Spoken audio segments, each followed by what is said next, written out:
வணக்கம் friends, welcome to my channel. இன்னைக்கு cinnamon role, அதாவது இதை சின்னமன் ரோல்னு சிலர் சொல்றாங்க, சிலர் சின்னமன் பிரெட்னு சொல்றாங்க, சின்னமன் புல் அப்பார்ட் பன்ஸ்னு சொல்லலாம். அதனால எப்படி சொல்றோங்கிறது முக்கியம் இல்லை, சின்னமன் வச்சு ஒரு பிரெட் செய்யலாம் அப்படிங்கிறது தான் நம்ம இன்னைக்கு பார்க்க போறோம். ரொம்ப டேஸ்டா இருக்கும் அந்த பிரெட், கண்டிப்பா செய்து பாருங்க. இப்போ எப்படி செய்யலான்னு பார்ப்போமா? டோ பண்ணுறதுக்காக 2 கப்பு மைதா மாவு எடுத்து வச்சிருக்கிறேன். இதில் ஈஸ்ட் 1 டீஸ்பூன், சால்ட் ஒரு 1/4 டீஸ்பூன், சுகர் ஒரு 3 டேபிள் ஸ்பூன், பட்டர் ஒரு 25 கிராம், அதாவது 2 டேபிள் ஸ்பூன் ரூம் டெம்பரேச்சரில்,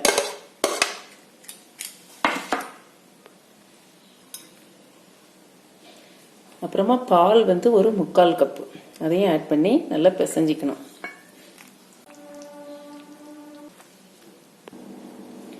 இப்போ நல்லா பிசைஞ்சாச்சு. இது ஒரு 10 மினிட்ஸ் அந்த மாதிரி நல்லா பிசைஞ்சிக்கணும். இப்போ 10 மினிட்ஸ் பிசைஞ்சாச்சு. இதை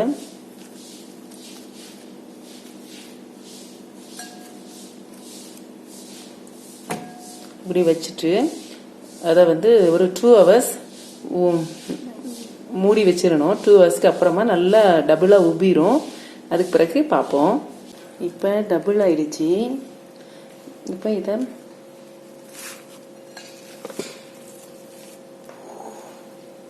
ஃப்ளாட் சர்ஃபேஸ் சேஞ்ச் பண்ணிக்கலாம்.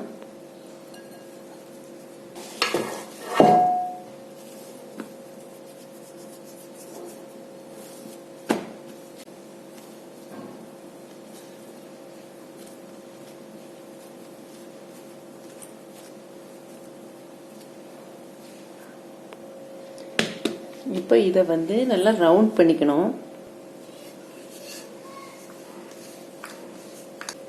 இப்போ ஓரளவு இவ்வளோ பெருசாக நான் அதை விரிச்சாச்சு. இப்போ இதுக்கு இதில் ஒரு சின்னமன் ரோல் பண்ணதுக்கு ஒரு ஸ்ப்ரெட் பண்ணணும். அதை இப்போ அதுக்குள்ளே வைக்கக்கூடிய ஸ்ப்ரெட் பண்ண போகிறோம். அதுக்காக 50 கிராம் பட்டர் எடுத்துருக்கிறேன். அதாவது 50 கிராம்னா 4 டேபிள் ஸ்பூன் பட்டர் எடுத்துருக்கிறேன். அப்புறம் இது ஒரு 5 டேபிள் ஸ்பூன் பவுடர் சுகர், அப்புறம் cinnamon powder 1 teaspoon.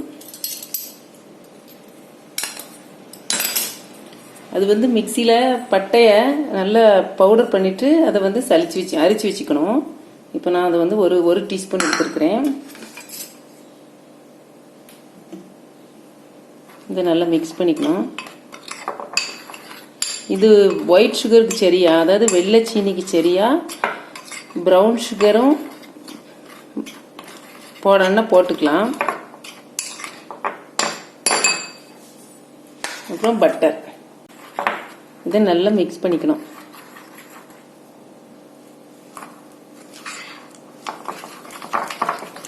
Brown sugar நம்ம யூஸ் பண்ணோம்னா நல்ல கலர் ரொம்ப நல்ல கலராக இருக்கும், நல்ல கோல்டன் ப்ரௌனாக இருக்கும். இது ஒயிட் சுகருங்கிறதுனால கொஞ்சம் லைட் கலராக இருக்குது. இப்போ இதை மிக்ஸ் பண்ணியாச்சு. இது திக்னஸ் ஓரளவு இந்த திக்னஸ் போதும். இதில் இதை ஸ்ப்ரெட் பண்ணிக்கலாம்.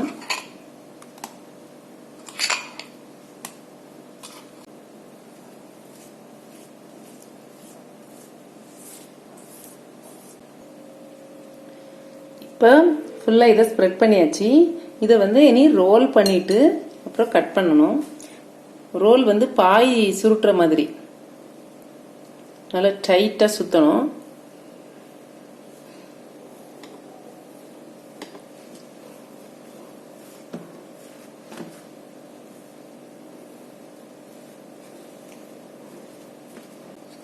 இப்போ நான் ஆல்ரெடி ட்ரே ரெடி பண்ணி வச்சிருக்கிறேன். அப்படியே ரவுண்ட் ரவுண்டாக கட் பண்ணணும்.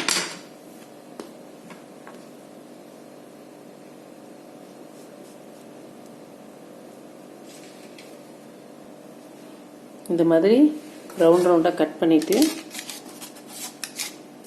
இதை இப்படி வச்சுக்கணும்.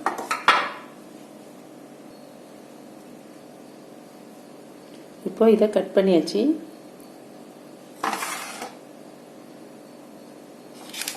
கொஞ்சம் இடம் விட்டு விட்டு இதை அடுக்கிக்கணும். ஏன்னா இன்னும் இதை வந்து ஒரு 1 hour அப்படியே வச்சுட்டு தான் நம்ம அதை செய்வோம். அப்போ இன்னும் கொஞ்சம் அது வந்து பெருசாகும். இப்போ எல்லாத்தையுமே அடுக்கியாச்சு. இது வந்து ஒரு 1 hour அப்படியே இருக்கட்டும். அது கொஞ்சம் இன்னும் கொஞ்சம் பெருசாகும். அதுக்கு பிறகு தான் ஓடிஜியில் நான் அதை வந்து குக் பண்ணணும். அதனால அது 1 hour இருக்கட்டும். அதுக்கு பிறகு பார்க்கலாம். இது வந்து நம்ம ஓடிஜியில் வைக்கிறதுக்கு ரெடி ஆயிடுச்சு. நான் ஓடிஜியில் வைக்கிறேன். சப்போஸ் குக்கரில் வைக்கிறவங்களும் நான் ஏற்கனவே குக்கரில் எப்படி செட் பண்ணணுங்கிற வீடியோலாம் ஆல்ரெடி போஸ்ட் பண்ணியிருக்கிறேன். அதை பார்த்துட்டு அதே மாதிரி இதை பண்ணலாம். வருது. இப்போ நான் இதை ஓடிஜியில் 180 டிகிரியில் ஒரு 20 minutes வை. இப்போ இது ரெடி ஆயிடுச்சு. இதுக்கு மேலே லைட்டாக பட்டரை ப்ரஷ்ல எடுத்து வச்சிருக்கிறேன்.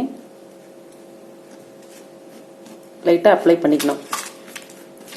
அப்போ அது ஆறும்போது கொஞ்சம் நல்ல ஃப்ளேவர் நல்லாயிருக்கும். இப்போ இதுக்கு வந்து இதில் மேலே வந்து டெக்கரேஷனுக்காக இது வந்து ஆப்ஷனல். இதுவே ரொம்ப நல்லாயிருக்கும். இது ஆப்ஷனல். டெக்கரேஷனுக்காக நான் வந்து சுகர் கிளேஸ் பண்ண போகிறேன். இதுக்கு முன்னாடி டோனட் ரெசிபியில் வந்து சுகர் கிளேஸ் பண்ணுற வீடியோ இருக்குது. அதோட லிங்க் நான் டிஸ்கிரிப்ஷனில் கொடுக்குறேன். ஐசிங் சுகர் வச்சுட்டு பண்ணுற மாதிரி நான் அன்னைக்கு இப்போ ரெடி பண்ணுறேன். இப்போ அதை பார்க்கலாம். இப்போ இதை வந்து பிளேட்டில் ட்ரான்ஸ்ஃபர் பண்ணி வச்சிடலாம். ஃபஸ்ட்டு அது நான் பேக்கிங் ஷீட் அதாவது பட்டர் பேப்பர் போட்டிருந்ததுனால அது கொஞ்சம் ஈஸியாக வந்துருச்சு. சூப்பராக வந்திருக்கு. இது வந்து நல்லா ரூம் டெம்பரேச்சருக்கு வந்த பிறகு தான் நம்ம வந்து இதை அந்த சுகர் கிளேஸ் வந்து மேலே ஊற்றணும். இப்போ இதை நான் சும்மா லைட்டாக கட் பண்ணி காட்டுறேன். அவ்வளோ சாஃப்டாக இருக்கும். இது நல்ல பிரெட் மாதிரியே தான் நல்லா சாஃப்டாக இருக்கும். இப்போ சுகர் கிளேஸுக்காக நான் வந்து ஐசிங் சுகர் எடுத்து வச்சிருக்கிறேன். அதில் வந்து பால் வந்து அதுக்கு நமக்கு மிக்ஸ் பண்ணுறதுக்கு தேவையான அளவு ஊற்றின போதும். கொஞ்சம் கொஞ்சமாக ஊற்றி மிக்ஸ் பண்ணணும். நல்லா பீட் பண்ணிக்கணும்.